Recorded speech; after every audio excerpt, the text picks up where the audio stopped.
bad as feared. The question is whether that is going to hold true this time around, because we have seen expectations deteriorating the closer we get to this season. Looking at the Citi Earnings Revision Index, we see that downgrades are outpacing upgrades for 17 weeks in a row. That is what we see here on this chart. And if you listen to some of the bears on the street, that has further to go. Mike Wilson of Morgan Stanley has been pounding the table about this for some time now. The idea that we have not yet seen the bulk of earnings revisions, that we're still too optimistic given the economic outlook and the margin pressure a lot of these companies could be facing. So buckle up, everyone. It's not just about the results, but about the guidance as well. And as I said, and you said, it begins with the banks next week. Only $1.8 trillion worth of market cap will be reporting next week. It's really October 24th. That's the big one when we get all the big tech players, the Alphabets and Apples of the world. $15.3 trillion of market cap will come that time around. And of course, for a lot of those big tech companies, other big multinationals as well, there is huge overseas exposure. And so FX headwinds going to be a big theme this quarter too, John. Kelly, thank you. That's your setup for earnings season. Back with us, I'm pleased to say, Anastasia Amoroso, Mike Collins. Anastasia, this is your theme, and I think it's an important one. Just because we see strength in the labor market doesn't mean there's no weakness elsewhere. No, there's plenty of weakness elsewhere, and there's a lot to pick up on here in the discussion that we just had about semiconductors and energy and banks. And for semiconductors in particular, I mean, a secular grower as this industry is, it is definitely not immune from cyclical headwinds. And I think the weakness in semis have started with the PC market, and we don't need as many laptops and computers as we did during the pandemic. But I think that weakness is going to spread to other places. And for sure, we're likely to see slower spending on hyperscaler CapEx, for example, and that's going to negatively impact potentially the semiconductor trade. And then eventually, I think the auto market weakness is likely to come to fruition too. So I just think semiconductors is a tough place right now, and it is really showcasing the slowdown that we see in the economy.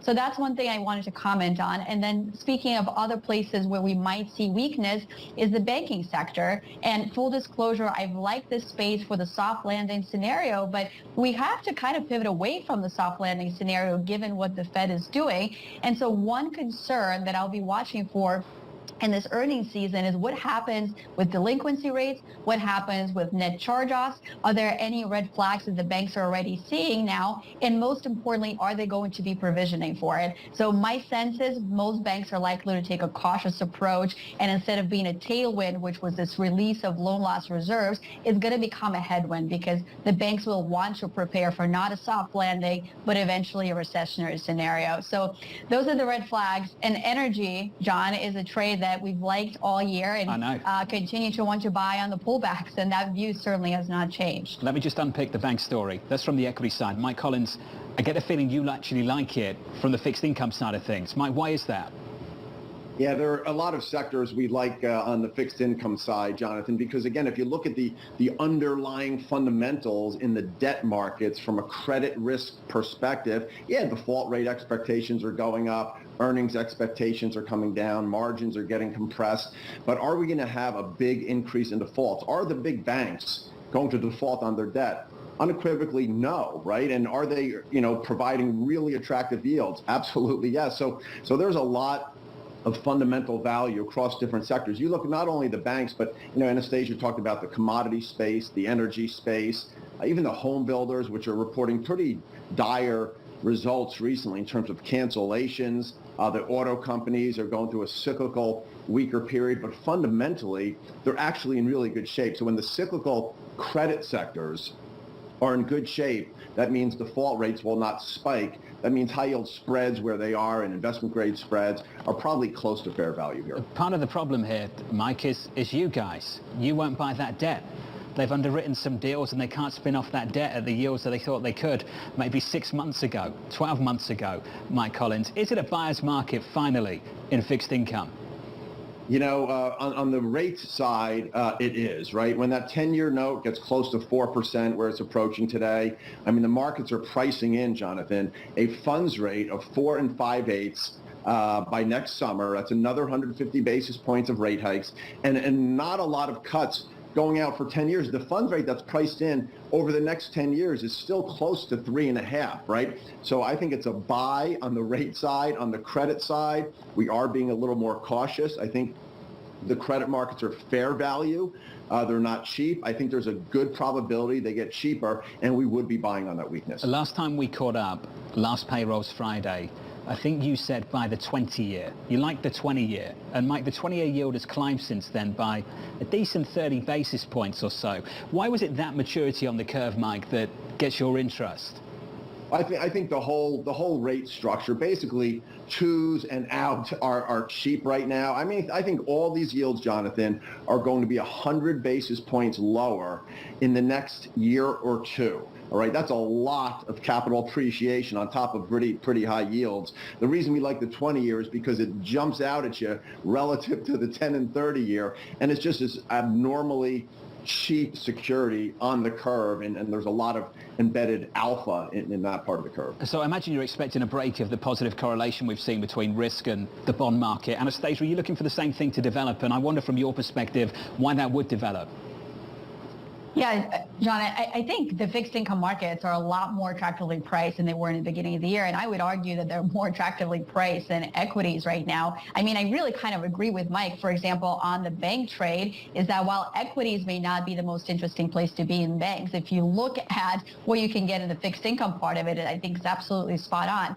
And again, to pick up on the capital ratios and the kind of the resiliency of the banking sector, the capital ratios are double what they were during the financial crisis. So this is not a solvency sort of risk. So as the spreads widen out, you get much better opportunities in fixed income. And look, John, the big theme for me this year has been get paid while you wait out this volatility. It looks like we're going to be doing a lot more waiting. So if I can get a little bit of high yield in the portfolio, if I can pair that with municipal bonds, for example, that are screening really attractively right now for investors, I think that's where a lot of focus will lie. What I hear from Mike is Mike's got a decent idea of the destination here, Mike, and I don't. You think we can be 100 basis points south of where we are within the next 12 months. Mike, does that mean you think we're going back to where we were a couple of years ago? No, I think the zero, that zero lower bound Fed funds rate is probably out of the picture for a few more years. We've always thought the range on the funds rate, Jonathan, for the rest of our lives will probably be 0 to 3, and we're here. So maybe the right range is 0 to 4 or 0 to 4.5. Maybe it averages 2 over the next 10 years, the funds rate. But what's priced in, like I said, is something closer to 3.5 on average for 10 years. And I still think that's way too high over the long term. If you buy now and close your eyes or go to sleep for 3 years, I think you're going to have really big returns in fixed income. Anastasia, what do you think we go back to? What does leadership look like? What's the destination in your mind? Where does this all land? Yeah, I mean, we clearly need to work through the Fed restrictive policy stance. We need to work through the slowdown in the economy. But at the end of the day, I would still come back to some of his secular growth stories. And, they're not going to be the leadership for the next probably few months, and maybe it's a year if it takes that long to kind of work through this restrictive stance. But if you look back and if you take a step back, what are the stocks that outperform the market over a long term? The most important thing is earnings growth. And if I think about where that earnings growth is going to lie, I mean, maybe some of it is going to come from the S&P, but, it's 7 to 9% on average is what the earnings growth for the S&P should be. Can I potentially outperform by going back to parts of tech, by going back to parts of healthcare and biotech and sustainability type trades? I think yes. The caveat to that is the big, huge tailwind for some of these tech names over the last number of years has been the zero interest rate policy. The multiple expansion has been a huge driver of returns. So I don't expect to see those outsized returns in the future. But if these companies can grow at 20, 30% per year, I think all things equal over the long run, they should still outperform the market and lead it. Anastasia Amoroso, Mike Collins, the two of you, just absolutely brilliant. To Anastasia's final point there, zero rates, what did everyone chase? Long duration assets. No investment into things like commodities, basic resources. We weren't digging holes in the ground. We weren't building refiners. What are we seeing play out right now? This is what Jeff Curry of Goldman had to say. Revenge of the old economy. Energy up. That's the one big winner this morning, up by about 0.6% on the S&P. The underlying commodity up by 1.7% on WTI, 89.96. Had a look twice now at $90 on WTI. Brent crude, 95.93, up by 1.6%. Some breaking news just moments ago. Abby's got that. Hey, Abby. Marty. Hey, John. Yes, we do have breaking news. CVS is said to be in exclusive talks to acquire Cano Health. Now, Cano Health, of course, operates primary care facilities and supports medical practices. So if this were to happen, this would be a continuation of their expansion, their diversification from retail. CVS, as you can see, plunging down more than 7%, on pace for its worst day since November. This deal is not a done deal, John. And of course, Cano Health is backed by billionaire Barry Sternlicht. There's no certainty because, in part, because Humana has a right of first refusal should Cano find a buyer under an agreement they made back in 2019. But right now, CVS investors not liking that. That stock down 7%. Cano Health has been halted. Abby, thank you. Coming up on this program, the payrolls report, keeping the pressure on the Fed. It's going to keep the Fed on track for a 75 basis point move at the next meeting. They were hoping that they'd still see a little bit more uptick in labor force participation, but they didn't get that. The White House reaction, up next.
Live from New York City, about 20 minutes into the session, equities shaping up as follows on the S&P 500. We're negative 1.8%, the Nasdaq down by 2.36%.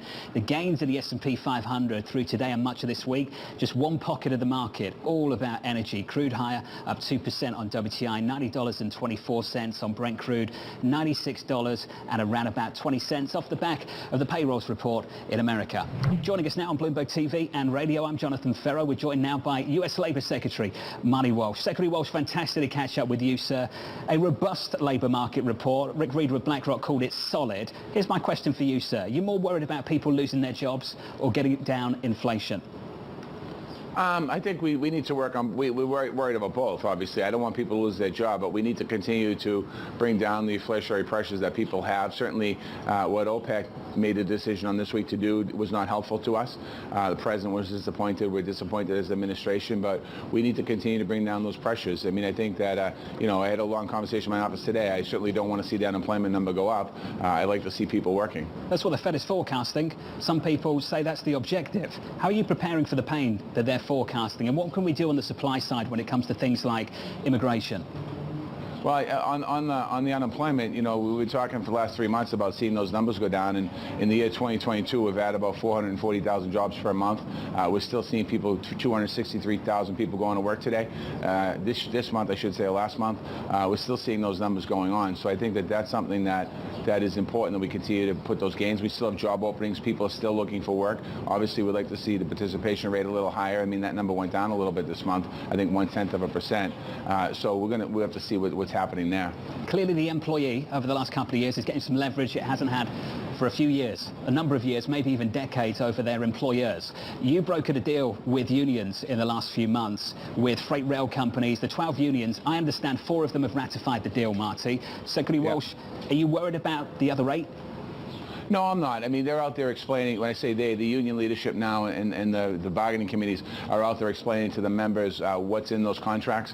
It was a very painful negotiation, not what I had, but leading up to me. 2 years of negotiation with really no movement. And I think that there's explaining to do in these contracts. And I look at these contracts, they're good. They're a good contract. I mean, it's 24% over 5 years, healthcare freeze cap, work rules change. It was a good contract for the employer and employee as well. So hopefully we can get the rest of these ratified in the next 6 weeks. In the Rose Garden, the president said this: because of this labour agreement, those rail workers will get better pay, a 24% wage increase over the next 5 years, improved working conditions, peace of mind around their healthcare by capping the cost that workers will have to pay. Have the poor workers on the West Coast, Secretary Walsh, asked for the same conditions? No, I mean, I don't know. I don't know what they're asking for wages and benefits, but certainly those are all the conversations that are generally on the table. A little different negotiation. The West Coast port negotiation is a very fluid conversation. That both sides are at the table. They're both having conversations. It's a longer process than I anticipated, but that's just historically the way they've operated. They kind of take one segment at a time. I stay in close contact with both the employer side in the unions on the West Coast port, and both sides expressed to me that they're still moving forward. There'll obviously be sticky issues that'll pop up every now and then, but nothing that's making me be concerned that I have to have a 20-hour meeting in my office about.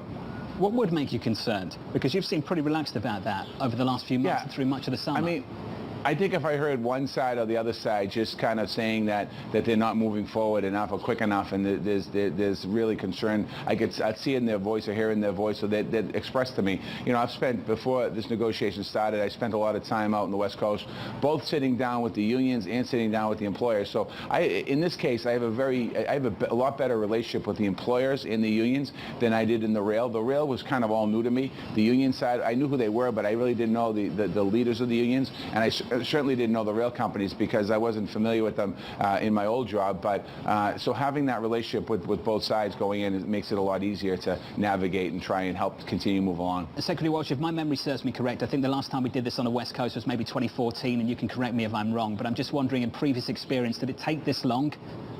Yeah, it did. It took longer, actually, and that's why I was having a conversation the other day, and I asked how long. It actually took longer. I think 2014. I want to say 28. I think it might have been a lockout in 28, and there was a strike in 1972. I think it was. So it does take a long time because it's very complicated. They're doing the whole port, all of the West Coast negotiation, and every pier has a different set of rules and negotiations that they have to do as well. So it's a master contract, but then there's individual rules rules in each of the ports. So they're going through all this systematically. Secretary Walsh, big month coming up. Looking forward to catching up with you. Our next conversation will be sandwiched in between, I think, a Federal Reserve decision and the midterm. Secretary Walsh, thank you. The Labour Secretary, Marty Walsh, there, down in Washington, D.C. Equities down about 1.9% on the S&P, and the Nasdaq down by 2.5%. I'm pleased to say Mike McKee's dropped by the studio just for final thoughts as we look forward to next week. Mike, it doesn't matter what we say about today. This whole conversation gets hijacked by CPI next week, doesn't it? It absolutely does. Although I think going into CPI, we've pretty much decided that the Fed's going to do 75 basis points on November 2nd. So that may not have a major impact either. The impact on the markets today is the idea that the unemployment rate went down, and so the Fed has a lot more work to do. It is a bit of a conundrum because the labor force shrank, but the real change was the number of people who lost jobs compared to got jobs. And in the household survey, employment was 204,000 strong, unemployment down 261. So you've got almost a 500,000 jobs swing between the two things, and that's why unemployment is falling.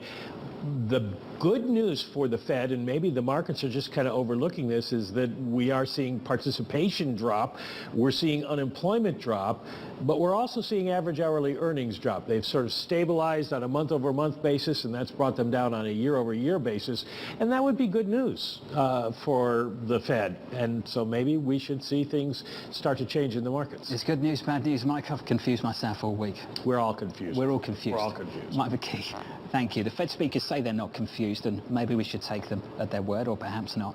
Mike McKee's going to lead you through the inflation coverage through next week. Looking forward to that. Your trading diary shaping up as follows. New York Fed President John Williams kicking off today's Fed speak at the top of the hour with Kashkari and Bostic on deck. President Biden speaking on the economy at 1:35 Eastern Time. Looking ahead to next week, Evans and Brainerd on Monday, FOMC minutes on Wednesday, CPI and initial jobless claims on Thursday. Real yield back again this afternoon. We'll catch up with Gargi Chowdhury, Charles Schwab's, Kathy Jones and Krishna Mamani. Looking forward to that from New York.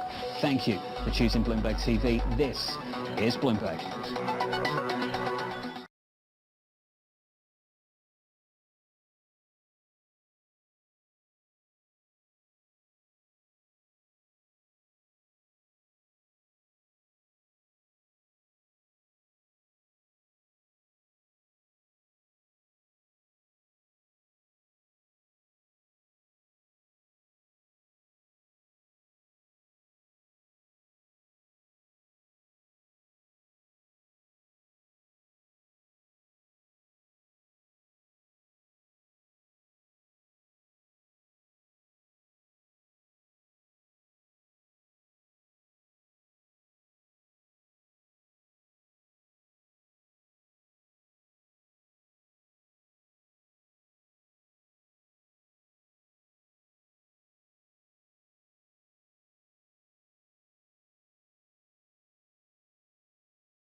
the financial centers of the world.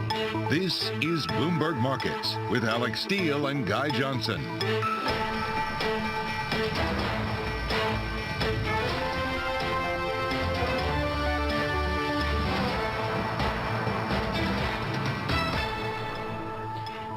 It's 30 minutes into the U.S. trading day. It's Friday, October 7th. Here are the top market stories we're following for you at this hour. Payrolls, they come in hot. 263,000 new jobs added in September, beating forecasts while the unemployment rate drops to 3.5%.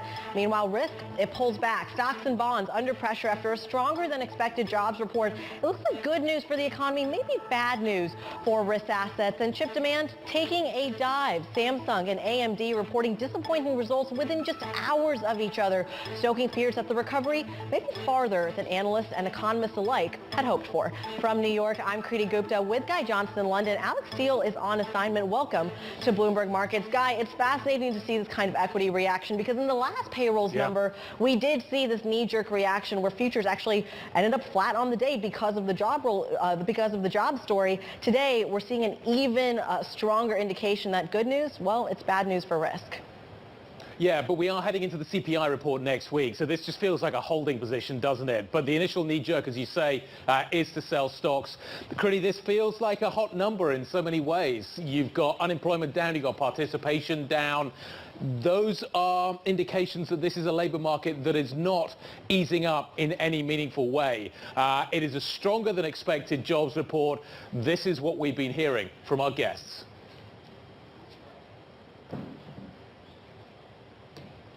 It's moving in the right direction. Today was solid, though. I mean, I think all the commentary about it's just, you've got an economy that's still operating at a pretty good level, and the Fed's got to keep going. Fed's got to keep going. So that brings us to our question of the day. 75 basis points. Was this a 75 basis points number? A hike? Should we assume that that is the next move from the Fed? As I say, we do have CPI next week, but let's plug today's number in to what we should be thinking about. Joining us to discuss this, as ever, is Bloomberg's international economics and policy correspondent. That, of course, is Mike McKee. And we have the great pleasure of being joined by Anna Wong of Bloomberg Economics today. Anna, was this a 75 basis points number? Yeah, I think the 75 basis point hike in November is pretty much a sealed deal given how strong the labor market is, and also that the participation rate is actually going down, which means that I don't think the Fed can hope for much help from labor supply pushing down wage growth.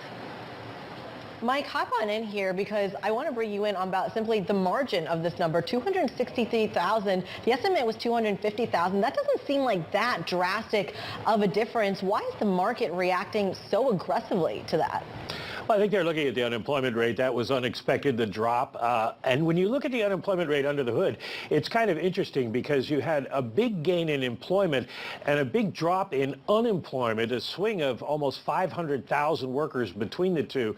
And I've been trying to figure out exactly what's going on here. And my guess, and Anna can comment on this, is that what we're seeing is companies are still trying to backfill employees. They're trying to fill vacancies they've had for a while, maybe fewer of them, but they're still trying to fill those vacancies. And also, they're holding on to workers because it's been so hard to find them. They're not letting people go right now.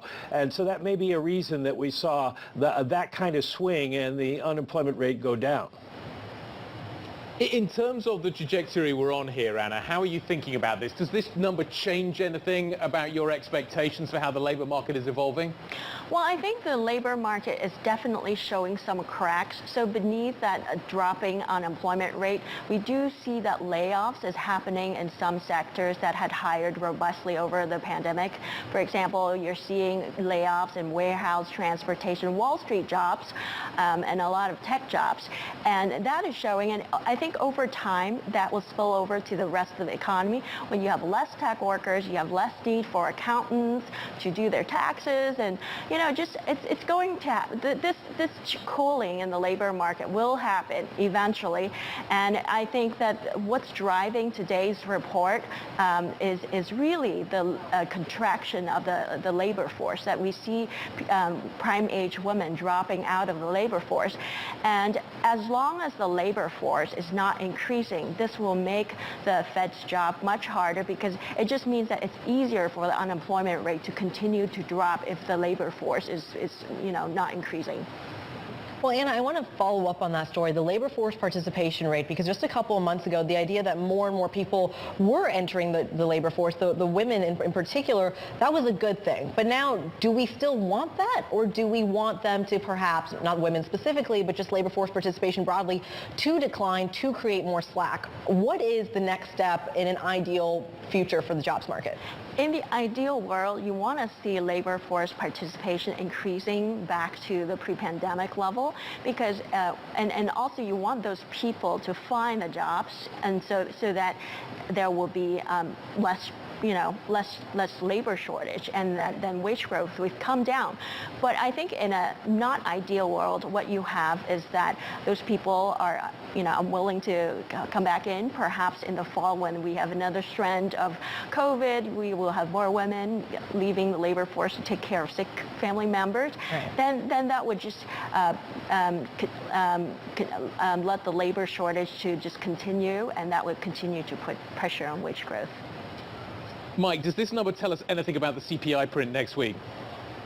Not really. The two don't line up very well. It does suggest that there is some labor force wage pressure that's still out there. It's probably not a spiral situation. It's still a shortage of labor available to companies, but it isn't suggesting in any way that we're going to see inflation come down very quickly.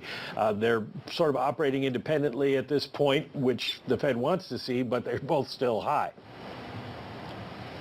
But Mike, talk to us then about the other nitty-gritty pieces of this report. I mean, you talked about the unemployment rate. We've talked about labor force participation with Anna as well. Is there any sort of kind of other metric that the market should be watching for when it comes to jobs? Guy at the very top mentioned that now we're just in a holding pattern until CPI, but there's got to be something else that gives us some sort of indication, perhaps more high frequency, when it comes to the jobs market.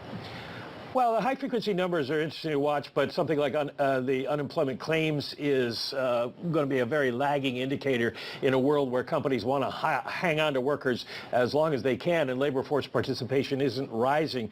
So it's going to be hard to get a read on that. I think what Wall Street wants to watch is average hourly earnings and the other measures of wages, because that's the ultimate problem for the Fed if wages get wage increases get too embedded in the economy. One interesting aspect of today's report is the two biggest categories of job gains were in healthcare workers and in leisure and hospitality, especially bars and restaurants.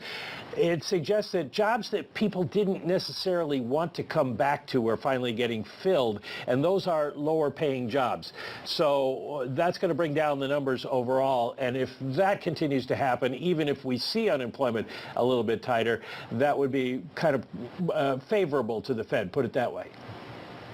Anna, does this help us in any way clarify that slightly surprising drop we saw in the JOLTS data, the job openings data earlier on this week? I've been trying to think about that number ever since and trying to understand what is happening here, and hopefully throughout this program we'll get some clarity on it. But are we now moving past the kind of the speculative parts of the labor market story? Companies were basically out there looking for nice to have kind of extra workers. Now maybe they're withdrawing those nice to have positions, but they're not, as Mike says, laying people off at this point. They are continuing maybe to hang on to workers. What does today's number do in terms of helping us clarify what was going on with that JOLTS number? Yeah, so the jobs opening numbers was very interesting because it showed that a lot of job openings are vanishing. And today's job report actually, to me, confirmed that the jobs opening numbers does have some foretelling abilities in what will happen in the labor market in the next couple of months. So we looked at the sectoral monthly change in non-farm numbers in this report and found that it's actually quite similar to the pattern in the sectoral jobs posting change from the JOLTS data and from more high-frequency data such as the Indeed.com job posting data. We are seeing today in today's report that indeed Wall Street is laying off people, tech workers are being laid off, and warehouse workers are being laid off. I just think that what today's report tell me is that job openings vanishing will eventually lead to layoffs rising in those sectors. certainly something we're going to keep an eye on. Bloomberg's Michael McKee and Anna Wong of Bloomberg Economics, we thank you both so much for your time and insight. Coming up, Stephanie Roth, senior markets economist over at JP Morgan Private Bank, is going to add in her insight, her analysis to our question of the day. Is 75 basis points the next move for the Federal Reserve? That conversation next. This is Bloomberg.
No one covers the world like Bloomberg. The pressure cooker just got far too hot in Birmingham for the government to handle. You foresee 2/3 of the crypto hedge funds will disappear. Are we close? The European Union will support and defend Ukraine's territorial integrity.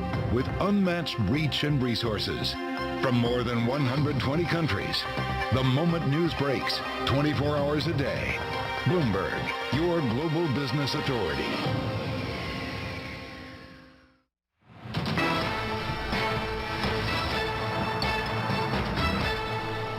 I'd like to reach a point where policy is moderately restrictive. I see us as raising to a level that we believe is restrictive enough. Somewhere between 4 and 4.5% by the end of this year, and then hold at that level. Headed for 4.5 to 4.75% by sometime next year. Holding it there until we see inflation truly get close to 2%. Until we are confident. You have to understand the limitation of your data. You have to understand the limitations of your models, but you still need to use them to base your policy decisions on. I think we're quite a ways away from a pause. I anticipate additional rate hikes into early next year. Fed president saying this week that they expect the hikes to keep on coming. So let's get back to our question of the day here. What is the size of those hikes? Is 75 basis points the next Fed decision for this next meeting? Joining us now to get her take, Stephanie Roth, senior markets economist at JP Morgan Private Bank. Stephanie, thank you as always for joining us. Let's put that question to you. Is 75 basis points now the base case given this stronger than expected jobs report? Today's print certainly tilted in that direction. We have to see what happens with CPI next week. But with the unemployment rate falling, labor force participation rate ticking down, that was not what the Fed wanted to see. And heading into this report, we saw uniformly from Fed president talking about a continued hawkish narrative, and this just feeds into that. In terms of kind of where this leaves us, Does this tell us that the labour market is slowing, but slowing relatively slowly? And if so, how does that change the longer-term trajectory about how we think the Fed is going to evolve from here in terms of rate hikes? The question is 75 for the next meeting, but if we keep going with these kinds of numbers and the labour market slows down very slowly, how hard is the Fed going to have to hit it? Yeah, I think slowing slowly is the right way to put it. Sure, 263 is slower than where we were last month, but it's still too high for what the Fed's looking to achieve. We're growing well above the natural growth in the labor force, so we're just going to continue tightening the labor market unless we get demand to cool off in a material way. So 263 is still too hot for what the Fed's looking to achieve, and they're going to continue pushing until we get to something that's a lot weaker than that. And the risk is they go too much. So the Fed is expecting that the unemployment rate is going to rise to 4.4% next year. It's only happened with with recession leading after that. If you have a 0.5 percentage point increase in the unemployment rate, on average, it's gone on to increase another 2.5 percentage points after that. So the odds of a soft landing are fairly low in our base case. We're expecting the economy is likely to slip into recession in the middle part of next year, because achieving exactly a 4.4 percentage point unemployment rate is really difficult to achieve. Well, Stephanie, it's that key phrase that you just used, the slower slowing. And I'm curious about why you see this kind of being thought of as even a hot number when the number really only came up 8,000 higher than the consensus estimate of 255. So plus 8,000 is 263,000. Stephanie, why is that considered a hot number? If you look in the historical kind of basis, or in the last, I want to say, couple of years, pre-COVID, of course, around 190, 200,000 is the average anyway. So this, to me, at least on a headline basis, doesn't seem that hot. I think there's two things. The whisper number heading into the print was that it would miss, in part because JOLTS came in on the softer side earlier in the week. We also got the ISM manufacturing PMI. The employment component was soft there. So heading into the report, especially in the first couple days where you saw the market rallying, expectations were that it was going to come in on the weaker side, even though expectations were technically for 255. And the second thing is 263, yeah, sure, it was fairly in line with expectations, but it's still just too hot given where we are in the cycle, where the Fed's looking to go. And the natural rate of labor growth is somewhere between 50 and 75,000. So any incremental job growth above that is just further tightening the labor market. And we're in a position where that's a dangerous situation, considering wage growth is running way above the Fed's target. Stephanie, a lot of people are concerned that financial instability will knock the Fed off course, that it will not be able to control the labor market, it will not be able to bring inflation down to 2%.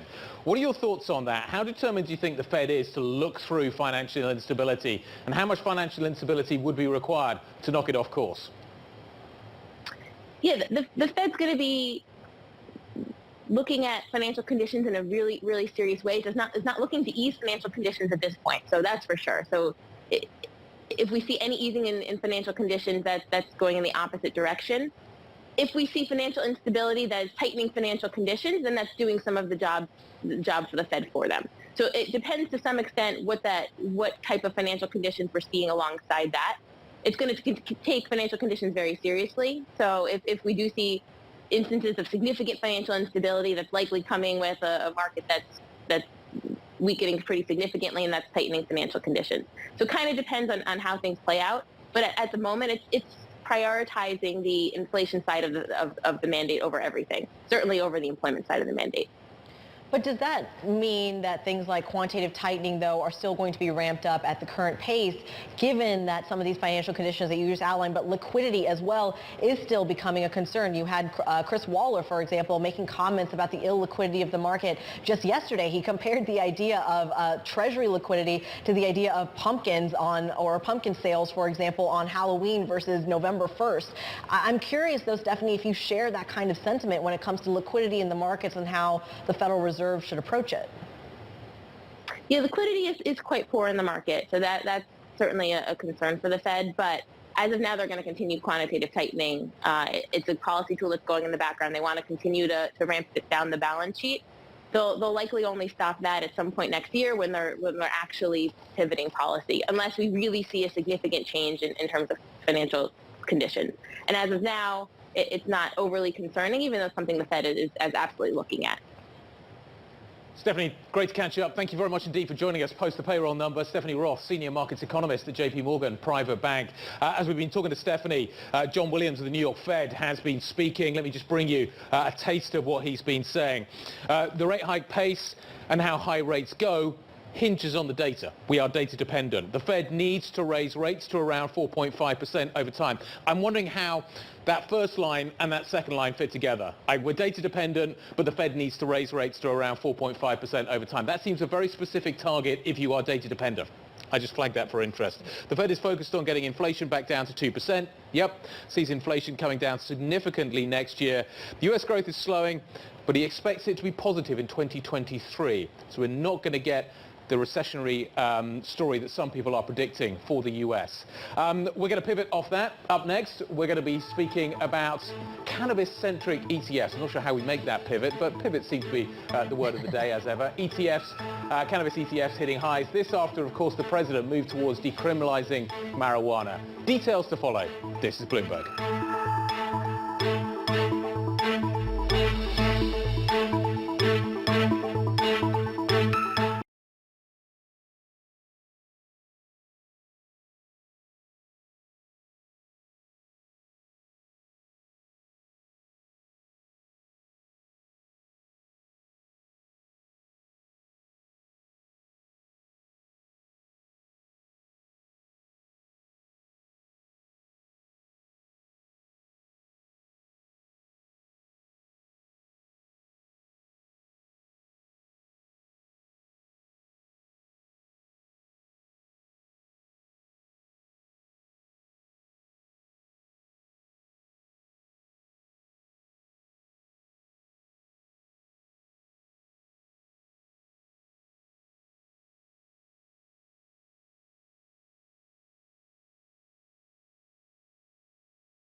It's time for the Bloomberg Business Flash to look at some of the biggest business stories in the news right now. I'm Ritika Gupta. It was Bank of America's last remaining legal holdout from the 2008 financial crisis.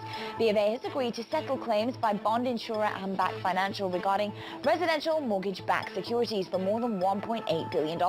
The bank says it expects a pre-tax expense of about $354 million for the third quarter.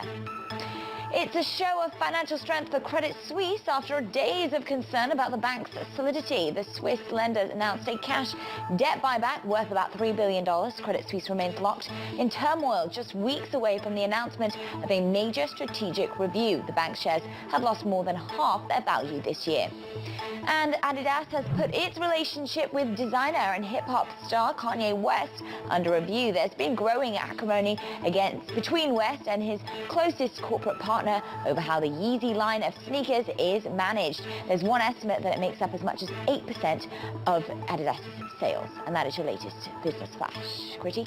Ritika, thank you so much. Let's put it here to the biggest ETFs here that are investing in cannabis companies, jumping over 30% after President Biden took his first major steps towards decriminalizing marijuana. Here in more details is Bloomberg's Katie Greifeld. Katie, we saw a massive move in the individual stocks yesterday after the news. Walk us through the ETF side of it. So if you look at the ETFs, this is an area that's kind of been left for dead. It did have a moment in the sun in 2020, but there's just been years of stalling at the congressional level to get this decriminalization. So you did see a huge pop of interest yesterday. The one that caught our eye was the AdvisorShares Pure U.S. Cannabis ETF. The ticker there is MSOS. So this one is interesting because it invests in multi-state operators. If you think about some of the cannabis ETFs that have been around for longer, they have a lot of exposure to Canada. If you think about MJ, for example, that's the oldest. The ticker there is pretty cute. It's 42% Canadian companies, whereas MSOS, it's really the purest way to get exposure. And like you said, it jumped over 30% yesterday. Some of that is coming off today, but there's a lot of enthusiasm around this space right now. Not all ETFs in this space created equal. They're going to react differently as the news progresses. So what kind of news should we be looking for next? What are people seeing as the big sort of next milestones to continue galvanizing this space? Well, beyond just the price action, I mean, it's going to be important to see how long this review actually takes. There's a lot of hope, a lot of optimism around investing in this space right now, but we've been here before and we've seen assets dwindle over the past 2 years or so. So that'll be important to watch any sort of timeline. I would also note that the news that we got yesterday from President Joe Biden came too late into the day to really impact the flow picture too much. So you're not seeing the same enthusiasm in the price action reflected in the flows. So that'll be interesting to watch going forward, as well as what the options activity looks like around this space. Usually a pop of 30%, you're probably going to get some interesting options drama as well. A pop in the pot stocks. Katie, thank you very much indeed. Katie Greifeld. You can, of course, catch Katie and the rest of the latest ETF news. You can do that Monday, 1 p.m. New York time. Fantastic show. Make sure you tune in. What are we going to talk about next? Chip makers seeing a drop in demand as recession looms. Stocks are down pretty sharply today. The Nasdaq down by 2.5%. We're going to speak to Joanne Feeney, partner and portfolio manager at Advisors Capital Management, about her take on what is happening here. How serious is this story? This is Bloomberg.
We're about an hour into the U.S. trading session. Bloomberg's Abigail Doolittle is tracking the moves, and Abby, red on screen. Yeah, red on the screen. Good news is bad news, and that's certainly the case with this solid jobs report for the month of September. So as a result, we now have stocks down for a third day in a row. The S&P 500 falling 1.9%. The NASDAQ 100 down more, down about 2.6%. But the SOX, that chip index, really the big laggard, down 3.8%, even off of its lows. Another pressure, or the pressure related to jobs, that is higher yields up, stocks down as valuation becomes more expensive. Now, stocks may be down 3 days in a row, but we are looking at the first up week in quite a few weeks. In fact, we are looking at just the second up week in 8 weeks. You can see this long stretch of lagging back down in the bear market. But here we are. We have, again, the best market, or best week, only up week in about a month for the S&P 500, the Dow, the NASDAQ 100, and the Russell 2000. And this year, you can see most of the weeks are to the downside. That explains that bear market. Now, we do have a little bit of possible M&A action on the day. CVS Health, in fact, having its worst day since November of 2020, right now down about 7.7%. On the news that they're in exclusive talks to buy Cano Health in a bid to really expand outside of that retail footprint, something that they've been doing over the last couple of years. There are some hurdles to this potential deal, but you can see investors taking it seriously, with Cano Health up 6.2% at this point. And then finally, we of course have continued weakness for the chips. This is AMD this year. This is really absolutely incredible. This stock year to date, and we of course have a couple more months to go, down more than 55%. And last night pre-announcing to the downside, sales missing by about $1 billion. Apparently there is a demand issue around PCs, but we've been hearing about this for a while, Guy. And of course, chips, a leading tell on the economy since they're in everything that we use. Morgan Stanley bearish, suggesting that SOX, that's already down about 40% on the year, it could dip even longer. What does that mean for the markets? Probably not, the broader markets, probably not such a good sign. Yeah, it doesn't feel like this is a sort of positive economic story, does it? Abigail, thank you very much indeed. AMD pre-releasing, as Abigail says, we'll get the full numbers on November the 1st, but a big top-line miss. You also got some fairly negative news as well coming through from Samsung, warning signs that a tech downturn may be a longer-lasting effect on the economy than feared. Here was some perspective on all of this. Joanne Feeney, partner and portfolio manager at Advisors Capital Management. Joanne, how should we read this AMD story? How should we read the Samsung story? The AMD story, that's a big top-line miss, a big top-line miss. What is your perspective on this? Yeah, good morning, Guy. I mean, we had a hint of this when NVIDIA gave that negative outlook some time ago. I mean, clearly we're seeing a slowdown on the consumer PC side, game consoles, etc. And, that could very well spread to the corporate client, and that may be what is being read into AMD's large miss that they reported here last night. We know that the consumer spent a lot and corporations spent a lot during the worst years of the pandemic when they had to get people working at home. So we've been looking for that decline to come. The real question, I think, and the one that investors will be most interested in, is what does this say about the other side of the businesses, both for NVIDIA and AMD, on the cloud computing, data center expansion, that sort of thing. So there's some concern that could be slowing as well. It tends to be less cyclical than the consumer side. But there's a concern that if recession is coming to the world, that companies could decide to put off some of those investments. Well, Joanne, what does that mean for the stock itself? Because about a year ago, this was the ultimate macro hedge. You essentially bought a basket of commodities, you bought some chip stocks, and you were set for the inflation supply chain crunch story. Those things are still a part of the economic outlook, and yet you are seeing the chip sector make a complete turnaround. So walk us through the investment case, or lack thereof, for the actual stock. Yeah, so in both of these cases, in NVIDIA and AMD, they were trading at very high multiples, early in the year, and we weren't interested in them at that time. They've come down pretty substantially, and we've actually added them for clients in our more aggressive strategies. And so, some of them have come down a little bit further, but really the outlook for the longer-term investor shouldn't be what's going to happen this year. I mean, these companies always go through cycles. As you said, they're used as a read on the macro health. And so, they're going to have cycles, particularly on the consumer side. But really, the money these guys make comes from the server side. Those are the most expensive chips, the highest margins. And even if there is a bit of a pause in spending on data center, we know that the internet and all of the Internet of Things is driving up data usage across the internet. That requires larger pipes, faster connections, faster chips. So ultimately, these companies still have a very good growth outlook, and then we're going to have some consumer cyclical thrown on top of that long-term growth trend. So at these, at these levels, AMD trading at like 14 times becomes a very attractive opportunity for the longer-term investor, and they should really be taking advantage of it. Joanne, how should we be thinking about the kind of the geopolitical overlay on all of this as well? Taiwan remains a significant concern, but you've got the administration in Washington pushing through fairly aggressive export bans on chips. If you think about how this is going to reposition this sector, these stocks long term, what should we be thinking about? Yeah, the geopolitical tensions, as Bloomberg wrote about this morning, are clearly a nuance now to the chip story and the investing strategy. In the past, when I worked up at Albany Nanotech, when we were trying to attract a semiconductor industry to upstate New York, right, one of the things that the chip companies told us was that they have a lot of factors to consider when choosing a location for a plant.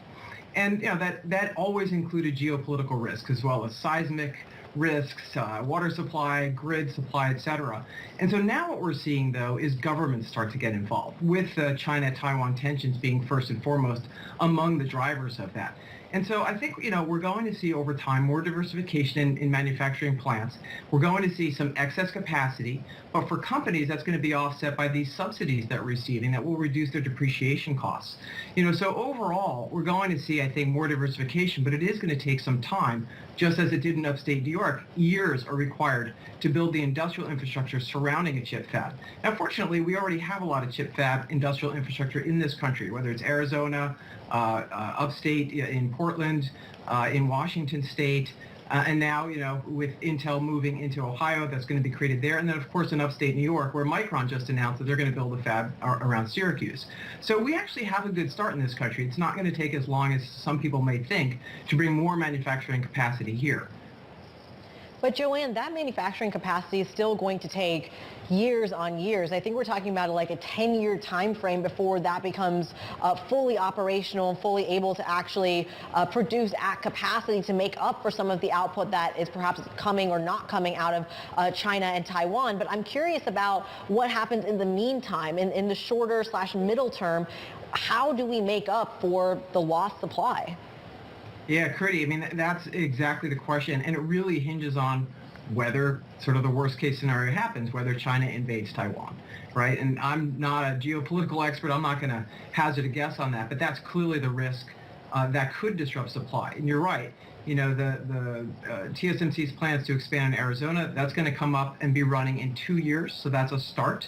But even then, that's just one relative to what they have in Taiwan, which is obviously a lot more massive capacity. Intel is going to take years to bring that up and running in Ohio, and there's still a question as to whether they can become a foundry as opposed to just producing their own chips. So, yeah, I mean, if we have a disruption like an attack in Taiwan, that's going to be massively disruptive to the global economy, well beyond the chip sector. As we work our way through this process, Joanne, as we see these stocks come down as brutally as they have done, where's the value going to lie as we work our way through this process of reshoring, nearshoring some of this chip production? Is it the Intels of this world? Is it the AMDs? Is it the lithography companies? Where am I going to see the maximum value as an investor? Well, I think the additional capacity that's brought online could potentially lower the cost of chips because we're going to have more supply. And that assumes that there's no invasion of Taiwan, right? So if we have that capacity plus new capacity both in the U.S. and Europe, chip prices should be a bit softer. So that helps users of chips, whether it's the auto industry, industrials, the PC makers. So there could be value there as they get some better costs into their products. But the other, beneficiaries are clearly going to be the equipment companies. And, whether it's a Lam Research or Applied Materials, right, they're going to have to, end up shipping more of their products. But the chip companies themselves, they stand to gain because of a greater assuredness in their supply, in their availability of manufacturing. AMD's pretty reliant on TSMC, but they can move over to do more with Samsung, similarly with NVIDIA. So it gives the chip makers more opportunities to diversify their manufacturing, and that's ultimately a good thing. And I think really for investors, those stocks, the chip stocks, are going to be driven by the end market demand more so than this rearrangement of where supply is being manufactured. And that end market demand, again, data centers, internet, that looks really strong over a multi-year period. Joanne, really useful. A lot of perspective in that. Thank you very much indeed for joining us. Joanne Feeney, partner and portfolio manager at Advisors Capital Management. We've got a few headlines coming out. The events that are taking place at the EU meeting that is taking place effectively in Prague now, running a little bit behind schedule, but we're getting some headlines now. And it relates to the gas price cap that the EU is trying to finalise. The EU is basically planning to propose, this is the Commission, planning to propose several different gas price cap plans. They don't know which one is going to work, and there's all kinds of different options on the table at the moment, but they're aiming to finalise that gas price plan by the summit that's going to take place at the end of this month, October the 20th, 21st. But at the moment, they're really struggling, and that's why we're not getting the kind of detail that we're looking for here. There's real concern that basically if we get a cap, you're going to see supply going elsewhere, and that's the real fear that a lot of people have around this story. Anyway, there's lots of plans that are being talked about at the moment. Clearly they're struggling to finalise the direction of travel here. Okay, we're going to get back to the jobs number next. Certainly an upbeat jobs number for the economy, not so good for the markets. The unemployment rate is coming down. We are continuing to see a fairly solid job market. Tom Gimbel, the Cell Network founder and CEO, is going to join us. They specialise in recruitment. He's going to give us his perspective on what is happening here. That's next. This is Bloomberg.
Keeping you up to date with news from around the world, here's the first word. I'm Ritika Gupta. The Nobel Peace Prize has been awarded to human rights activists from Ukraine, Russia and Belarus. They were cited for documenting war crimes, human rights abuses and abuse of power. At the same time, the chair of the Nobel Committee criticized Vladimir Putin and the government in Belarus for suppressing activists. Meanwhile, President Biden is worried that Putin's threats to use tactical nuclear weapons are real and could lead to, quote, Armageddon. At a fundraiser in New York, the president said the U.S. is trying to figure out the Russian leader's off-ramp. Putin renewed his nuclear threats when he announced the annexation of territory in Ukraine. And so far, the U.S. labor market appears resilient to steep interest rate hikes by the Federal Reserve. Employers added 263,000 jobs in September, slightly more than expected. The unemployment rate surprisingly dropped 0.2% to 3.5%. Meanwhile, average hourly earnings rose firmly. Global News 24 hours a day on air and on Bloomberg Quick Take, powered by more than 2,700 journalists and analysts in more than 120 countries. I'm Ritika Gupta. This is Bloomberg Critique. Ritika, thank you as always. Let's stick with that job story. U.S. Secretary of Labor Marty Walsh last hour telling Bloomberg Television there is one area of improvement he wants to see. We still have job openings. People are still looking for work. Obviously, we'd like to see the participation rate a little higher. I mean, that number went down a little bit this month. I think 0.1%. So we have to see what's happening there. Joining us now is Tom Gimbel, the founder and CEO of LaSalle Network, a staffing and recruiting company. Tom, thank you as always for joining us. I want to start with the story of wage growth specifically. As you are looking to perhaps hire more people, what do wages have perhaps going against them in this inflationary environment? Walk us through kind of how you think about that. Well, we saw the wage growth went up by about 5%. So we see that there's positive upward mobility in that area. But what you see when interest rates are going up is that the money isn't free anymore for companies, and that begins to level set. So when you see the companies that were leading the way in overpaying for salaries, and I know there's going to be a lot of hate coming on that one, but when wages increase exponentially in a shorter period of time, you have to say that there is some overpaying, and that was coming from tech companies. It was coming from venture-backed companies that had pre-profit and a lot of times pre-revenue, and they were overpaying for talent. So what ended up happening is what we've seen is as the interest rates have risen, that those companies are the first ones that have done layoffs, and it starts to level set. So what we'll see is there's really two areas that affect wages. You have, or the two areas of wages that are affected. You have white collar salaries, and then you have hourly workers for blue collar and for service jobs. And we've seen that due to the increase in minimum wage that isn't going backwards, that number in the mid to high teens is probably here to stay, because you aren't going to see legislation reverse it, and we'll start to see that white collar salaries will level off. Tom, good morning, it's Guy. You've seen the labour market report today from the government. Is that consistent with what you are seeing, i.e. a labour market that is slowing, but only slowly? Yeah, I think when you say it's slowing, I believe that we're going to have a self-fulfilling prophecy. We added over 250,000 jobs. Unemployment's at 3.5%. The participation rate is the only negative, which has been for a long, long time. And average hourly earnings have increased. So I'm trying to find out what the problem is. If we weren't in the perceived end of a bull market and we were in the middle or the beginning, people would be saying things are really, really good, don't worry about it. Because the Fed's raising interest rates, people are scared that with a good sign like this, that interest rates are going to rise again. Guess what? Now if interest rates go up and things get too bumpy, they have a lever to pull down to fast forward the economy again. This is exactly how it's supposed to work. We should be thankful we've added 250,000 jobs, not worried about it. Well, Tom, walk us through then the demographic changes here, or that you were perhaps seeing. If you're starting to see people, or at least some people, re-enter the workforce, I'm curious where that's specifically isolated or concentrated to. Is it women? Is it millennials? Is it retirees? What are you seeing? Yeah, it's really, when we talk about people re-entering the workforce, it tends to be a lot of women. It tends to be moms that stayed at home with their kids, and it had a lot of hangover COVID effect of, if my kid isn't allowed to go back to school, what do I do with them? What do I do? As COVID wanes, and that tends to be something, and I'm not downplaying the seriousness of it, but as the alarming factor of it wanes and people are being able to function at a more normal rate when COVID exists, we're seeing more moms re-enter the workforce. Yet we're not seeing that. Today's data just flags the fact that women are leaving the labour force, not joining the labour force. Why is that happening, Tom? Listen, people aren't leaving the labor force. What we're seeing right now is that inflation's going up and things are costing more and more people want to enter, but they want to enter at jobs that they want. We've got an entitlement society that we live in right now, Guy, and the problem is that people want what they want, when they want, where they want it. And as things level set a little bit and the wages regress a little bit on the white collar side that comes from the layoffs that are starting to permeate, again, originally from those tech companies that'll hit mainstream, we will see a recalibration. But people want jobs. They want to work. What they have to do is get a little bit of a reality check that the market is shifting. So it's not what I want, when I want it, where I want it. And you're going to have to commute for a job. You're going to have to be near an office. You're going to have to go in occasionally. And as we see, again, money isn't free anymore. And that's why we're seeing the fluctuations in the market, as we all know. But what we're going to find out is that people are going to re-enter the workforce at a much faster pace than we've seen before. And we're going to see that happen. The problem is going to be, will companies be hiring at the same pace when people realize that the jobs aren't there, it's plentiful. And that's the challenge that we face. But that's always. It was the same in 2002. It was the same in 2009 and 2010. And it'll be the same in 2023. Except, Tom, the difference this time around in 2022, 2023 is that other components of work are being taken into account. I don't have to be the one to tell you this, but of course, you as well as I know that simply this idea of mental health, of flexible work hours, of these other kinds of non-quantifiable benefits are being added to some of these job descriptions. I'm curious about how that makes it challenging to predict what's next for the jobs market. See, I think this is where the big disconnect is. When the economy's great, all of those things come into play. When the economy's terrible, things kind of go out the window a little bit. It's like remote work. When the economy's great and unemployment's at record low, people can work from wherever they want. When you start to see layoffs and things get a little hairy, all of a sudden it won't be about remote work, it'll be about finding a job. And all of a sudden, where were the mental health questions for people in 2018 and 2019? Ironically, that became a hot button during COVID when there was a global pandemic, when people couldn't socialize and go out, and now it's lingered on to be part of the traditional workforce. Now, I think mental health is real, and I think it's accurate, but to say that the employers are the problem with it and an overloaded workforce is what's causing mental stress is ignoring the fact that there was a global pandemic, that people were worried about getting sick and leaving their house, and it had nothing to do with burnout. And that's the big challenge that we're facing is remote work doesn't equal burnout. In the office doesn't equal burnout. Doing your job, getting rewarded for it financially, that's what affects our lives. And we've been looking for excuses, and we're now in this entitlement generation, and I don't mean generation by Gen Z, I mean societally, and now it's time to get back to work and realize the world really didn't change. We had 3 years of a blip, and now we're getting back to normal.